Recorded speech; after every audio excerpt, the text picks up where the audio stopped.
Guys once again welcome back എന്ന് ഞാൻ പറയുന്നില്ല. വാടാ നമുക്കെന്താ ഒരുമിച്ച് ഇരുന്ന് പഠിക്കടാ. ഇന്നത്തെ വീഡിയോയിൽ നമ്മൾ ഡിസ്കസ് ചെയ്യാൻ പോകുന്ന ടോപ്പിക് എന്താ, ഈച്ച് ചാപ്റ്റർ വൈസ് ഇമ്പോർട്ടൻറ്റ് ടോപ്പിക്സും ഇതിൽ നിന്ന് വരാൻ പോകുന്ന മാർക്കിന്റെ വെയിറ്റേജസും ആണ്. ആൻഡ് അതുകൂടാതെ നമ്മൾ ഇനി എങ്ങനെ മോഡൽ എക്സാമിന് അപ്രോച്ച് ചെയ്യണം, എങ്ങനെ നമുക്ക് അത് അപ്രോച്ച് ചെയ്താൽ നമ്മളെ പബ്ലിക് എക്സാമിന് യൂസ്ഫുൾ ആവുന്നുള്ള ടിപ്സ് കൂടി ഞാൻ ഇതിൽ ആഡ് ചെയ്യുന്നുണ്ട്. സോ നമുക്ക് വീഡിയോയിലേക്ക് പോയിക്കൂടാ ലെറ്റ്സ് ഗോ. നമ്മൾ ഫസ്റ്റ് യൂണിറ്റ് എന്താ, ഒന്നുമില്ല, യൂണിറ്റ്സ് ആൻഡ് മെഷർമെന്റ്സ്. ഇതിൽ നിന്ന് 5 മാർക്കിന് ക്വസ്റ്റ്യൻ ഉണ്ട്. നമുക്ക് ഇമ്പോർട്ടൻറ്റ് ടോപ്പിക്സിലേക്ക് പോയി കൂടെ. 7 SI യൂണിറ്റ്സ് നമുക്ക് അറിയാം. And dimension of A physical quantities എന്ന് വെച്ച് കഴിഞ്ഞാൽ വർക്ക്, പവർ, ആംഗുലാർ മൊമെന്റം, അതിൽ നിന്ന് വരുന്ന ഫോഴ്സ്, ഇതിന്റെ ഒക്കെ ഡയമെൻഷൻ കാണുന്നത് നമുക്കറിയാം, എളുപ്പമാണ്. ഡയമെൻഷനൽ കറക്റ്റ്നെസ് എന്ന് വെച്ച് കഴിഞ്ഞാൽ നമുക്കൊരു ഇക്വേഷൻ തരും, അത് ഡയമെൻഷനലി കറക്റ്റ് ആണോ ഇൻകറക്റ്റ് ആണോ നമ്മൾ ഡയമെൻഷൻ അനാലിസിസ് ചെയ്യുന്നത്, അത് നമുക്കറിയാം. And significant figures, limitation and advantages of A dimension analysis. ഈ 2 ക്വസ്റ്റ്യൻ ഫ്രീക്വന്റ് ആയിട്ട് നമ്മുടെ ക്വസ്റ്റ്യൻ പേപ്പറിൽ ഉണ്ടാകുന്നതാണ്. സോ ഇതൊക്കെ അടങ്ങിയിരിക്കുന്ന ഷുവർ ക്വസ്റ്റ്യൻസിന്റെ ഒരു ക്വസ്റ്റ്യൻ സീരീസ് ചാപ്റ്റർ 1 ഞാൻ സെപ്പറേറ്റ് ആയിട്ട് വീഡിയോ ചെയ്തിട്ടുണ്ട്. നിങ്ങൾക്ക് വേണമെങ്കിൽ എന്താക്കാം, പോയി ചെക്ക് ചെയ്യാം. രണ്ടാമത്താണ് എന്താ, motion in A straight line. ഇതിൽ നിന്ന് എത്ര മാർക്കിന് ചോദിക്കും? 7 മാർക്കിന് ക്വസ്റ്റ്യൻ ഉണ്ട്. അതിൽ ഇമ്പോർട്ടൻറ്റ് ടോപ്പിക്സ് എന്തൊക്കെയാ? Kinematic equation and derivations. ഈ ഗ്രാഫിൽ നിന്നും v² = u² + 2as അല്ലെങ്കിൽ s = ut + half at², അങ്ങനത്തെ ഇക്വേഷൻസ് നമ്മൾ പ്രൂവ് ചെയ്തെടുക്കുന്നില്ല, ഡെറിവേഷൻസ്. അത് വളരെ ഇമ്പോർട്ടൻ്റ് ആണ്. അടുത്ത position time graph, velocity time graph, acceleration time graph. അതിന്റെ എന്താ, ആക്സിലറേഷൻ ടൈം ഗ്രാഫ് ഗീവ്സ് എന്താണ്, വെലോസിറ്റി ടൈം ഗ്രാഫ് ഗീവ്സ് എന്താണ്, അത് നമ്മൾ ഇമ്പോർട്ടൻ്റ് ആയിട്ട് പഠിപ്പിച്ചതാണ്. സോ അതെന്താക്കുക, നിങ്ങൾ പഠിക്കുക. പിന്നെ ഇതിൽ നിന്ന് ഈ ഇക്വേഷൻ വെച്ച് വരുന്ന ന്യൂമറിക്കൽസ് ആൻഡ് പിന്നെ സ്പീഡ് ആൻഡ് വെലോസിറ്റിന്റെ ഡിഫറൻസ്, ഈ സ്പീഡ് എന്താ വെലോസിറ്റി എന്താന്ന് ഡിഫറൻഷിയേറ്റ് ചെയ്യാനൊക്കെ സ്ഥിരമായിട്ട് ക്വസ്റ്റ്യൻ പേപ്പറിൽ കാണുന്ന ക്വസ്റ്റ്യൻ ആണ്. സോ നിങ്ങൾ എന്താക്കുക, ഇമ്പോർട്ടൻ്റ് ആയിട്ട് ഇത് പഠിച്ച് വെക്കണം. ആൻഡ് അടുത്തത് motion in a plane. Motion in a plane ഈ വെക്ടറിന്റെ മാത്തമാറ്റിക്സ് ആണ് ഇമ്പോർട്ടൻ്റ് ആയിട്ട് വരുന്നത്. വെക്ടറിന്റെ മാത്തമാറ്റിക്സ് എന്ന് പറഞ്ഞാൽ ഈ 2 വെക്ടർ വന്നിട്ട് ആഡ് ചെയ്യാൻ പറയും, മൾട്ടിപ്ലൈ ചെയ്യാൻ പറയും, അങ്ങനത്തെ സാധനങ്ങളൊക്കെ ഇല്ലേ, ക്രോസ് മൾട്ടിപ്ലൈ ചെയ്യാൻ പറയും, ഡോട്ട് പ്രോഡക്റ്റ് കാണാൻ പറയും. അതാണ് ഇതിൽ നിന്ന് വെക്ടറിലെ ഫസ്റ്റ് പാർട്ട്. പിന്നെ റിസൾട്ടന്റ് വെക്ടറിന്റെ ഡെറിവേഷൻ എന്ന് പറഞ്ഞു കഴിഞ്ഞാൽ നമ്മൾ മറ്റേ പാരലലോഗ്രാം ആ സാധനമൊക്കെ വരച്ചിട്ട് നമ്മൾ റിസൾട്ടന്റ് വെക്ടറിന്റെ മാഗ്നിറ്റ്യൂഡ് ഒക്കെ കാണുന്ന ഇക്വേഷൻ ഡിറൈവ് ചെയ്യുന്നില്ല, അത് വളരെ ഇമ്പോർട്ടൻ്റ് ആണ്. അത് മനസ്സിലാക്കി പഠിച്ചാൽ എളുപ്പമാണടാ. പിന്നെ projectile motion and derivations, height, range and അതിൽ വരുന്ന ടൈം ഓഫ് ഫ്ലൈറ്റ്, ഇതിന്റെ ഒക്കെ ഇക്വേഷൻസ് നിങ്ങൾ എന്താക്കുക, ഡിറൈവ് ചെയ്യുന്ന പഠിക്കുക. അത് ഓർത്ത് വെക്കാനുള്ള ട്രിക്ക് ഒക്കെ നമ്മളെ ക്ലാസ്സിൽ എടുത്തതാണ്, നിങ്ങൾക്ക് എളുപ്പമാണ്. അടുത്താണ്ട് ലീനിയർ ആൻഡ് ആംഗുലാർ വെലോസിറ്റിന്റെ റിലേഷൻസ്, അത് നോട്ട് ചെയ്യുക. ഇനി സെൻട്രിപിറ്റൽ ആക്സിലറേഷൻ, അത് തിയറി ആയിട്ട് 1 മാർക്കിന് 2 മാർക്കിനൊക്കെ ഈ സെൻട്രിപിറ്റൽ ആക്സിലറേഷനെ പറ്റി ചോദിക്കാറുണ്ട്, അതിന്റെ ഇക്വേഷനും ചോദിച്ച് കാണാറുണ്ട്. സോ ഇതെങ്കിലും പഠിച്ചു വെക്കുക. അതിൽ നിന്ന് 8 മാർക്കിനാണ് ക്വസ്റ്റ്യൻ. സോ നിങ്ങൾ നോക്കുക, 7ഉം 8ഉം എത്രയായി, 15ഉം 5ഉം 20 മാർക്ക് ഈ ചാപ്റ്റർ നമുക്ക് ഈസി ആയിട്ട് സ്കോർ ചെയ്തൂടെ? നിങ്ങൾ റെഡി അല്ലടാ? ഇനി അടുത്തതിലേക്ക് നോക്കാം. Laws of motion. Laws of മോഷനിൽ ഫ്രീക്വന്റ് ആയിട്ട് ചോദിച്ചതാണ് എന്ത്, ബാങ്കിങ് ഓഫ് റോഡ്, അതിന്റെ derivation, recoil of gun, law of conservation of linear momentum and അതിൽ നിന്ന് വരുന്ന ന്യൂമറിക്കൽസ്. ഇതെങ്കിലും നിങ്ങൾ ഇമ്പോർട്ടൻ്റ് ആയിട്ട് നോക്കാം, അതും 8 മാർക്കിനുള്ളതാണ്. സോ ബാങ്കിങ് ഓഫ് റോഡ് ഒക്കെ വെരി ഇമ്പോർട്ടൻ്റ് ആണ് കേട്ടോ. അടുത്തതാണ് വർക്ക് എനർജി പവറിന് 6 മാർക്ക്. Please note 6 mark. അതിലെന്തൊക്കെ വരുന്നത്, ടൈപ്സ് ഓഫ് വർക്ക് ഇമ്പോർട്ടൻ്റ് ആണ്. ഫ്രീ ഫോൾ, ഈ ഫ്രീ ഫോൾ എന്ന് പറഞ്ഞു കഴിഞ്ഞാൽ ഓരോ പൊസിഷനിലുള്ള total energy, kinetic energy, potential energy കാണുക, അതിങ്ങനെ ടോട്ടൽ എനർജി കൺസർവ്ഡ് ആണെന്ന് പറഞ്ഞിട്ടുള്ള ആ സാധനം ഉണ്ടല്ലോ, അത് വളരെ ഇമ്പോർട്ടൻ്റ് ആണ്. ആൻഡ് മൊമെന്റം ആൻഡ് കൈനറ്റിക് എനർജിന്റെ റിലേഷൻ നോക്കി വെക്കുക, എളുപ്പമാണ്. ആൻഡ് കൊളീഷൻസ്, ഈ ഇൻഇലാസ്റ്റിക് കൊളീഷൻ, ഇലാസ്റ്റിക് കൊളീഷൻ, അതിന്റെ തിയറി ഇല്ലേ, അതിന്റെ തിയറിയും അതിൽ 2 ഡയമെൻഷനിൽ വരുന്ന ഒരു ഇക്വേഷൻ ഉണ്ട്. സോ അതും നിങ്ങൾ എന്തായാലും നോട്ട് ചെയ്ത് വെക്കുക. ഇത് എക്സാമിന് ഫ്രീക്വന്റ് ആയിട്ട് ചോദിച്ചു കാണേണ്ടതാണ്. പിന്നെ velocity before collision is equal to velocity after കൊളീഷന്റെ ഒരു ഡെറിവേഷൻസ് ഉണ്ട്, അവർ പ്രൂവ് ചെയ്യുന്നത്. സോ അതും നോക്കി വെക്കുക. പിന്നെ last and final kinetic energy, potential energy and total എനർജിന്റെ ഒരു ഗ്രാഫില്ല, ആ ഗ്രാഫ് നിങ്ങൾ എന്താക്കുക, എന്തായാലും നോട്ട് ചെയ്ത് വെക്കുക. അതിൽ നിന്ന് 6 മാർക്കിന് ക്വസ്റ്റ്യൻ ഉണ്ട്. നിങ്ങൾ നോക്കിയേ, ഇത് എളുപ്പമുള്ള ചാപ്റ്റേഴ്സ് ആണ്, നിർബന്ധമായിട്ട് നോക്കിയിരിക്കുക. അതിൽ നിന്ന് ഹൈ വെയിറ്റേജസ് ഉണ്ട്. സോ ആദ്യത്തത് ഇത് കവർ ചെയ്യാൻ നിങ്ങൾ നിർബന്ധമായിട്ട്. ഇനി അടുത്ത് നോക്കിയാൽ റൊട്ടേഷൻ മോഷൻ, അതിൽ നിന്ന് 4 മാർക്കിന് ക്വസ്റ്റ്യൻ ഉണ്ട്. എന്താ അതിൽ ഫ്രീക്വന്റ് ആയിട്ട് ചോദിച്ചത്, relation connecting torque and angular momentum. അത് നോക്കാം. Conservation of angular momentum, LEC ഇങ്ങനെ വെക്കുമ്പോൾ മെല്ലെ കറങ്ങണു, അങ്ങനെ വെക്കുമ്പോൾ ആ സാധനം ഉണ്ടല്ലോ, ആ തിയറി എന്തായാലും നോക്കാം. അതിൽ നിന്ന് കൺസെപ്റ്റൽ ക്വസ്റ്റ്യൻ വരും. പിന്നെ ടോർക്കിനെ സംബന്ധിച്ചിടത്തുള്ള എല്ലാ ഇക്വേഷൻസും അതിൽ ഇമ്പോർട്ടൻ്റ് ആണ്. സോ ഇതൊക്കെ ഡയറക്റ്റ് ചോദിക്കുന്നതാണ്, നിങ്ങൾക്ക് എളുപ്പത്തിൽ പഠിക്കാൻ പറ്റും. 4 മാർക്ക് കളയണോടാ? പഠിക്കൂലേ? പഠിക്കും, യെസ്. അടുത്തതാണ് ഗ്രാവിറ്റേഷനിൽ സ്ഥിരമായിട്ട് ചോദിച്ചു കണ്ടിരുന്ന ജി അറ്റ് ഹൈറ്റിലും ജി അറ്റ് ഡെപ്തിലുള്ള ഗ്രാവിറ്റിന്റെയും ഹൈറ്റിലുള്ള ഗ്രാവിറ്റിന്റെയും എന്ത് ഡെറിവേഷൻസ്, അതിൽ നിന്നുള്ള കൺസെപ്റ്റൽ ക്വസ്റ്റ്യൻസ്, എവിടെ 0 ആവും, എവിടെ അതാവും, എവിടെ 1/2 ആവും, അങ്ങനത്തെ ഒക്കെ ഒരുപാട് ക്വസ്റ്റ്യൻസ് ഉണ്ട്. അതൊക്കെ അടങ്ങിയിരിക്കുന്ന വീഡിയോ ഞാൻ നാളെയായിട്ടും നിങ്ങൾക്ക് എന്തായാലും ചാനൽ അപ്ലോഡ് ചെയ്ത് തരും. സോ അതെന്താക്കുക, നിങ്ങൾ നിർബന്ധമായിട്ടും കാണാം. ഞാൻ അത് മാത്രം ഇൻക്ലൂഡ് ചെയ്യുന്നു, important topics, sure questions and അതിൽ വരുന്ന കൺസെപ്റ്റ് തിയറി ഒക്കെ വെച്ചിട്ടുള്ള എൻ്റെ സീരീസ് അങ്ങനെയാണ്, നിങ്ങൾക്കറിയാം. സോ ആ ഫുൾ മാർക്ക് സീരീസിൽ ഞാൻ ഇതൊക്കെ അപ്ലോഡ് ചെയ്യുന്നുണ്ട്. സോ ഇത് നോക്കുക. പിന്നെ escape velocity and orbital velocity, അതിന്റെ തിയറിയും അതിന്റെ റിലേഷനും, അത് തമ്മിലുള്ള റിലേഷനും അതിലെ തിയറിയും നിർബന്ധമായിട്ട് പഠിക്കുക. ഇത് ഫ്രീക്വന്റ് ആയിട്ട് ചോദിച്ച് കാണാനല്ല, എന്താണ് കാണലുണ്ട്.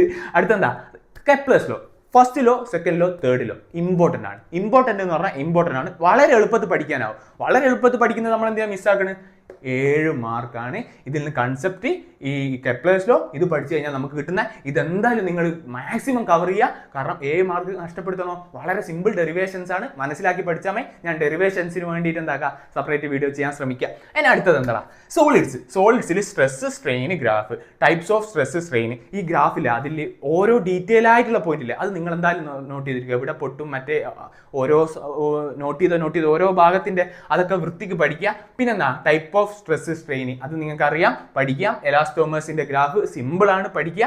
ബക്ലിംഗ് ആൻഡ് പ്രിവെൻഷൻ, ഈ ബക്ലിംഗ് സ്ഥിരമായിട്ട് ചോദിച്ച് കാണലുണ്ട്. സോ അതെന്തായാലും പഠിച്ചിരിക്കുക. പിന്നെ poisons equations and hooks law, അത് എളുപ്പമല്ലേ, പോയ്സൺസ് ഇക്വേഷൻ, ഹുക്സ് ലോ, അതും കൂടി നോട്ട് ചെയ്ത് കഴിഞ്ഞാൽ ഇതിന് 1 മാർക്കിന് 2 മാർക്കിന് ചോദിച്ചാൽ പോലും നിങ്ങൾക്ക് എഴുതാൻ പറ്റും. സോ അതിൽ നിന്ന് വെയിറ്റേജ് 3 മാർക്കാണ്. ഇതെങ്കിലും പഠിക്കണേ, നിങ്ങൾ എന്തായാലും പഠിക്കണേ. അടുത്തെന്താ, ഫ്ലൂയിഡ്സിൽ മെയിൻ ആയിട്ട് വരുന്നത് എന്താ, ഡെറിവേഷൻ. ഈ ഡെറിവേഷൻ നിങ്ങൾ എഴുതി മനസ്സിലാക്കി എഴുതി പഠിച്ചു കഴിഞ്ഞാൽ ഇതിൽ നിന്ന് ഫുൾ മാർക്കിങ് പോരും, ഒന്നും പേടിക്കണ്ട. അതിൽ പാസ്കൽസ് ലോ ആൻഡ് അതിന്റെ അപ്ലിക്കേഷൻസും കൂടി നിങ്ങൾ നോക്കുക. അതാണ് ഫസ്റ്റ് ഡെറിവേഷൻ തന്നെ, പാസ്കൽസ് ലോ ചോദിച്ച് കാണാറുണ്ട്, ഇമ്പോർട്ടൻ്റ് ആണ്. അടുത്തത് തെർമൽ പ്രോപ്പർട്ടീസിലെ വെയിറ്റേജ് എത്രയാ, 4 മാർക്ക്. ഇതിൽ 9 മാർക്കാട്ടോ. ഡെറിവേഷൻസ് പഠിക്കാണ്ട് നിങ്ങൾ 9 മാർക്ക് നഷ്ടപ്പെടുത്തണ്ട. ഈ ഹൈ വെയിറ്റേജുള്ള ചാപ്റ്റേഴ്സ് നിങ്ങൾ നിർബന്ധമായിട്ടും തുടക്കം തന്നെ കംപ്ലീറ്റ് ചെയ്ത് വെച്ച് കഴിഞ്ഞാൽ പിന്നെ വരുന്നത് നിങ്ങൾക്ക് ചെറിയ ചാപ്റ്റേഴ്സ് ആണ്. ചെറിയ ചാപ്റ്റേഴ്സ് എന്ന് പറഞ്ഞു കഴിഞ്ഞാൽ മാർക്ക് നോക്കിയിട്ട് നിങ്ങൾ വിലയിരുത്തേണ്ട. ആ മാർക്ക് നമുക്ക് നഷ്ടപ്പെടുത്തരുത്, കാരണം അതിലായിരിക്കും നമ്മളെ എന്താക്കണേ ഫുൾ മാർക്ക് ഡിസൈഡ് ചെയ്യുന്ന പോയിന്റ്സ്. സോ എളുപ്പത്തിൽ ക്വസ്റ്റ്യൻസ് ഉണ്ടാവും, നമുക്ക് ഈസി ടു സ്കോർ ആയിട്ടുള്ള ചാപ്റ്റേഴ്സും ആണ്. സോ 9 മാർക്ക് നഷ്ടപ്പെടുത്തരുത്. അടുത്ത തെർമൽ പ്രോപ്പർട്ടീസ്, അതിൽ ആൽഫ ബീറ്റ ഗാമന്റെ റിലേഷൻസ് നമുക്കറിയാം. അനോമലസ് ബിഹേവിയർ ഓഫ് വാട്ടർ നിർബന്ധമായിട്ട് നോക്കാം. പിന്നെ conduction, convention, radiation, 3 mode of ഇതിന്റെ theory, mode of transfer of heat and ഇതിൽ അനോമലസ് ബിഹേവിയർ ഓഫ് വാട്ടർ വളരെ ഇമ്പോർട്ടൻ്റ് ആണ്. അതിന്റെ ഗ്രാഫ്, ഡെൻസിറ്റിന്റെ ഗ്രാഫ്, പിന്നെ അതിന്റെ അപ്ലിക്കേഷൻസ് വരുന്ന എവിടെയൊക്കെ ആയിരുന്നു, മറ്റേ ലേക്കിന്റെ മുകളിലുള്ള ഐസ് ആവുന്നൊക്കെ, അതൊക്കെ ഇമ്പോർട്ടൻ്റ് ആണ്. പിന്നെ land breeze and see breeze എളുപ്പമാണ്. ന്യൂട്ടൺസ് ലോ ഓഫ് കൂളിംഗ് അതിനേക്കാളും എളുപ്പമാണ്. കൺസെപ്റ്റൽ ക്വസ്റ്റ്യൻസ് അതൊക്കെ അടങ്ങിയിരിക്കുന്ന വീഡിയോ നമ്മൾ ഓൾറെഡി ചാനൽ അപ്ലോഡ് ചെയ്തിട്ടുണ്ട്. ഈ ഇമ്പോർട്ടൻറ്റ് ടോപ്പിക്സും ഷുവർ ക്വസ്റ്റ്യൻസും പ്രീവിയസ് ഇയർ ക്വസ്റ്റ്യൻസ് ഒക്കെ വെച്ചിട്ട് വേണ്ടവരെന്താക്കുക പോയി ചെക്ക് ചെയ്യുക, നിർബന്ധമായിട്ടും കാണാം. ഇനിയിപ്പോൾ നമുക്ക് അടുത്ത സെക്ഷനിലേക്ക് പോയി കൂടെ, അടുത്ത 11, 12, 13, 14 എന്നുള്ള ചാപ്റ്റേഴ്സ് കൂടിയുണ്ട്. സോ അതിലേക്ക് പോവാം, ലെറ്റ്സ് ഗോ. അടുത്ത നമ്മളെ ചാപ്റ്റർ ആണ് എന്താ, തെർമോഡൈനാമിക്സ്. അതിൽ നിന്ന് എത്ര മാർക്ക് ചോദിക്കും, 5 മാർക്കിന് ചോദിക്കും. വളരെ ഇമ്പോർട്ടൻ്റ് ആണ്, എളുപ്പത്തിൽ പഠിക്കാൻ പറ്റിയ ചാപ്റ്റർ ആണ്. സോ അതിൽ നിന്നുള്ള ഇമ്പോർട്ടൻ്റ് ഏതൊക്കെയാ, 0th law, first law, second laws important ആയിട്ട് പഠിച്ചു വെക്കുക. വർക്ക് ഡൺ ഇൻ ഐസോ തെർമലും അഡയാബാറ്റിക് എന്തായാലും നിങ്ങൾ നോക്കുക, അതിലെ ഗ്രാഫ് നോക്കുക. പിന്നെ എന്താ, കാർനോട്ട് എഞ്ചിനീയർ അതിന്റെ സൈക്കിളില്ലേ, കാർനോട്ട് സൈക്കിൾ അതെന്തായാലും പഠിച്ചിരിക്കണം. Different type of thermodynamic process അത് നിങ്ങൾ നോക്കണം, എന്തായാലും നോക്കിയിരിക്കണം. കാരണം എന്ന് പറഞ്ഞാൽ ഞാൻ ഈ പറയുന്ന പോയിന്റ് ഒക്കെ എന്ന് വെച്ചാൽ വളരെ ഇമ്പോർട്ടൻ്റ് ആയിട്ട് ഫ്രീക്വന്റ് ആയിട്ട് ചോദിച്ചു വരുന്നതാണ്. അതുകൊണ്ട് ഞാൻ എന്തായാലും പഠിച്ചിരിക്കണം എന്ന് പറയുന്നത്. ഓക്കെ, പിന്നെ അതിൽ നിന്ന് വരുന്ന ന്യൂമറിക്കൽസ് വെരി ഇമ്പോർട്ടൻറ്റ്. നമ്മൾ 1 മാർക്ക് പോകരുത്, 5 മാർക്ക് നമ്മൾ നേടണം. എത്ര മാർക്ക്, 5 മാർക്ക്. അടുത്തതാ കൈനറ്റിക് തിയറി. കാണാൻ വരും 3 മാർക്കാണെങ്കിൽ ഈ 3 മാർക്ക് നമുക്ക് കിട്ടിയ പോലെ തന്നെയാണ്. അതെന്തൊക്കെ നോക്കണം, പോസ്റ്റുലേറ്റ്സ് നോക്കുക, ഐഡിയൽ ഗ്യാസ് എക്സൈറ്റിംഗ് പ്രഷറിന്റെ ഇക്വേഷൻ നോക്കുക, ഗ്യാസ് ലോക്സ് നോക്കുക, മീൻ ഫ്രീ പാത്ത്, ഇതിന്റെ ഒക്കെ ഇക്വേഷൻസ് ഒക്കെ നോക്കിക്കഴിഞ്ഞാൽ ആ 3 മാർക്ക് എളുപ്പത്തിൽ ഇങ്ങ് പോരും. അതിലുള്ള ചാപ്റ്റർ പഠിക്കാൻ എളുപ്പമാണ്, അതിൽ ബാക്കീസ് ഉണ്ട്. ഞാൻ ഇത് ഇമ്പോർട്ടൻ്റ് ആണ് പറഞ്ഞത്, ഇതിൽ നിന്ന് മാത്രമേ ചോദിക്കുന്നല്ല. സോ ഇതെങ്കിലും നിങ്ങൾ നിർബന്ധമായിട്ട് നോക്കണം, ഇതാണ് ഇമ്പോർട്ടൻ്റ് എന്ന് ഞാൻ പറഞ്ഞത്. ഓക്കെ, അടുത്ത ഓസിലേഷൻ 4 മാർക്കിന് ചോദിക്കും. Difference between periodic and oscillatory motion, simple harmonic motion, maximum velocity and maximum ആക്സിലറേഷൻ്റെ equation, time period of spring and pendulum important ആണ്, അത് നോക്കണം. എനർജീൻ്റെ ഗ്രാഫ് 1 മാർക്കിനൊക്കെ ചോദിച്ച് കാണാറുണ്ട്. സോ അതെന്തായാലും അതിൽ നോക്കണം. അടുത്ത എന്താ, വേവ്സ്, ടൈപ്സ് ഓഫ് വേവ്സും, പിന്നെ അതിൽ ഡിസ്പ്ലേസ്മെൻറ്റിൻ്റെ ഇക്വേഷൻ കണ്ടിട്ട് അതിൽ ആംപ്ലിറ്റ്യൂഡും ഫ്രീക്വൻസിയും ഒക്കെ കാണുന്നില്ല. ഇതാണ് ലാസ്റ്റ് ഭാഗത്ത് വരുന്നത്. ഇതിൽ നിന്ന് നിങ്ങൾ വിചാരിക്കും 4, 4 3 5 ഇത് നിങ്ങൾ നോക്കിയാൽ 4 4 8 8 3 11 11 5 16 മാർക്ക് ഇതിൽ നിന്നും നിങ്ങൾക്ക് പഠിക്കാൻ പറ്റിയാൽ എളുപ്പത്തിലേക്ക് പോരും. ഇതിൽ നിന്നൊക്കെ ഫുൾ മാർക്ക് സ്കോർ ചെയ്യാം. കാരണം ഈ 5 മാർക്ക് നമുക്ക് സുഖമായിട്ട് കിട്ടും. 3, 4. ഇതിൽ നിന്നൊക്കെ ചോദിക്കുന്ന സ്ഥിരമായിട്ട് ചോദിക്കുന്ന ടൈപ്പ് ക്വസ്റ്റ്യൻസ് ഉണ്ട്. സോ ഇതൊക്കെ എന്തായാലും നിർബന്ധമായിട്ട് നോക്കുക. കാരണം ഇതിൽ നിന്ന് മാർക്ക് പോകരുത്. മാർക്ക് ഇതിൽ നിന്ന് മാക്സിമം നമ്മൾ മേടിച്ചിരിക്കണം. എളുപ്പമല്ലേ? ഇനി നമ്മൾ പബ്ലിക് എക്സാമിന് മോഡൽ എക്സാമിന് വേണ്ടി നിങ്ങൾ അപ്രോച്ച് ചെയ്യുമ്പോൾ നിങ്ങൾ ശ്രദ്ധിക്കേണ്ട കാര്യങ്ങൾ ഒന്നുമില്ലടാ, കറണ്ട് പോയടാ കാര്യങ്ങളാണ് ഞാൻ ഇവിടെ കൊടുത്തിരിക്കുന്നത്. അതിലൊന്നാമത്തത് ക്രിസ്റ്റൽ ക്ലിയർ എന്ന് പറഞ്ഞു കഴിഞ്ഞാൽ നമ്മൾ പഠിപ്പിക്കുന്ന ടോപ്പിക്ക് ക്രിസ്റ്റൽ ക്ലിയർ ആയിട്ട് പഠിക്കുക. അല്ലാതെ ഇവിടുന്ന് പഠിച്ച് കുറച്ചായിട്ട് പഠിച്ച് അങ്ങനെ നിങ്ങൾ എന്തിൽ ഫോക്കസ് ചെയ്യരുത്, ക്വാണ്ടിറ്റി ഫോക്കസ് ചെയ്യരുത്, നിങ്ങൾ ആ ക്വാളിറ്റി ഫോക്കസ് ചെയ്യുക. എങ്ങനെ പഠിക്കുന്ന ടോപ്പിക്ക് ക്രിസ്റ്റൽ ക്ലിയർ ആയിട്ട് അതിലെ തിയറി, അതിലെ കൺസെപ്റ്റ്, അതിൽ വരുന്ന ന്യൂമറിക്കൽസ് ഇതൊക്കെ പഠിച്ചതിന് ശേഷം നിങ്ങൾ അതിൽ നിന്ന് വരുന്ന മാക്സിമം ക്വസ്റ്റ്യൻസ് ഒക്കെ പ്രാക്ടീസ് ചെയ്ത് പക്കാക്കിയിട്ട് ചാപ്റ്റർ നല്ല ക്രിസ്റ്റൽ ക്ലിയർ ആയിട്ട് പഠിച്ചു പോവുക. നിങ്ങൾ എത്ര ചാപ്റ്റർ പഠിച്ചു തീർക്കുന്നതല്ല, ഓരോ ചാപ്റ്ററും എങ്ങനെ പഠിച്ചു തീർക്കുന്നുള്ള കാര്യം. സോ മോഡൽ എക്സാമിന് നിങ്ങൾക്ക് മാക്സിമം എന്താക്കുക, ക്രിസ്റ്റൽ ക്ലിയർ ആയിട്ട് എന്താക്കുക, പഠിക്കുന്ന ടോപ്പിക്ക് വൃത്തിക്ക് പഠിച്ചു പോവുക. രണ്ടാമത് ഷോർട്ട് നോട്ട്സ്. നിങ്ങൾ പഠിക്കുന്ന ചാപ്റ്ററിൽ നിന്ന് നിങ്ങൾ എപ്പോഴും ഷോർട്ട് നോട്ട് തയ്യാറാക്കുക. അങ്ങനെയാണെങ്കിൽ നിങ്ങൾക്ക് അത് എക്സാമിൻ്റെ തലേന്നൊക്കെ റിവിഷന് വളരെ യൂസ്ഫുൾ ആണ്. അതിൽ നിന്നൊക്കെ മാർക്ക് ഒഴുകി വരുന്നതാണ് ഇങ്ങനെ ഷോർട്ട് നോട്ടൊക്കെ ഉണ്ടാക്കി പഠിച്ചു കഴിഞ്ഞാൽ. കാരണം നമ്മളെ എക്സാമിന് നമുക്ക് പഠിച്ചതൊക്കെ എന്താക്കുക, ഉപയോഗിക്കാൻ പറ്റും.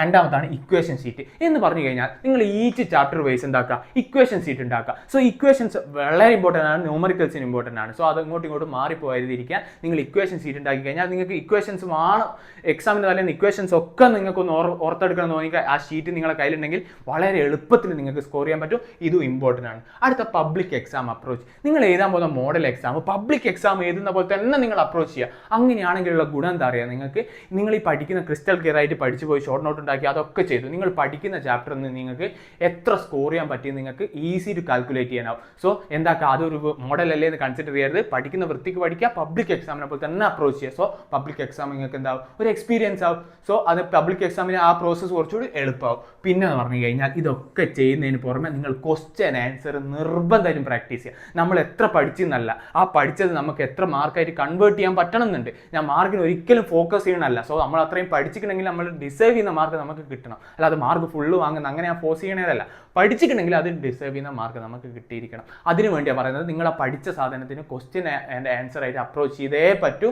ക്വസ്റ്റ്യൻ ചെയ്ത് പഠിച്ചാൽ മാത്രമേ എളുപ്പമാവും. സോ നിങ്ങൾ എന്താക്കുക, നിങ്ങൾ ഈ പഠിക്കുന്ന പ്രോസസ്സിൽ ഞാൻ എപ്പോഴും പറയുന്ന പോയിന്റാണ് ട്രസ്റ്റ് ദ പ്രോസസ്സ്. നിങ്ങൾക്ക് തോന്നുന്നു ഞാൻ പഠിക്കുന്നുണ്ടോ, അല്ലെങ്കിൽ ഞാൻ ബാക്കായി പോകുന്നുണ്ടോ, അല്ലെങ്കിൽ ഞാൻ പഠിച്ചത് മതിയാവോ, അങ്ങനെ ഒന്നുമല്ല. നിങ്ങൾ പഠിക്കുക, ആ പ്രോസസ്സിൽ വിശ്വസിക്കുക. ഞാൻ എപ്പോഴും പറയുന്നതാണ്, ബട്ട് ഞാൻ വീണ്ടും പറയാണ്, നിങ്ങൾ ആ എഫേർട്ട് ഇടുന്നതിന് എന്തായാലും റിസൾട്ട് ഉണ്ടാവും. All the very best and question series and എല്ലാമായിട്ട് ഞാൻ വീണ്ടും വരുന്നതാണ്. അത്രയേ ഉള്ളൂ. എന്തായാലും പോയി പഠിക്കടാ. ശ്വാസം എടുക്കുക വിടാ എന്നിട്ട് എന്താക്കുക, നല്ലോണം വൃത്തിക്ക് പഠിച്ചോ. ഒക്കെ സെറ്റാവും. All the very best.